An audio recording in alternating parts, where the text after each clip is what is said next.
जानते हो मोहब्बत क्या है? जब वो तुम्हें अपनी जिंदगी से निकाल दे और तुम अपने दिल को चीरती हुई तकलीफ के बावजूद लब्बैक कहो। जब वो तुम्हें बिना तुम्हारे किसी कसूर के तुम्हें इग्नोर करे और तुम उस पर सब्र कर लो, लेकिन तुमसे उनके खिलाफ कुछ सोचा ना जाए। जब उनके खिलाफ बोलना चाहो तो तुम्हारी जुबान, और जब लिखना चाहो तो तुम्हारे हाथ बगावत कर जाएं। जब कोई उनके खिलाफ कुछ बोल जाए तो तुम उनकी इज्जत और हरमत की खातिर उस इंसान से लड़ जाओ। मैंने ये सब किया है, तब जाकर मुझे दिल के किसी कोने में इत्मीनान महसूस हुआ है। उसने छोड़ दिया तो क्या हुआ? मोहब्बत मैंने भी की थी।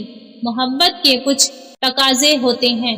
मोहब्बत कुर्बानियाँ मांगती है, कभी रूह की, कभी जान की और कभी ख्वाहिशात की।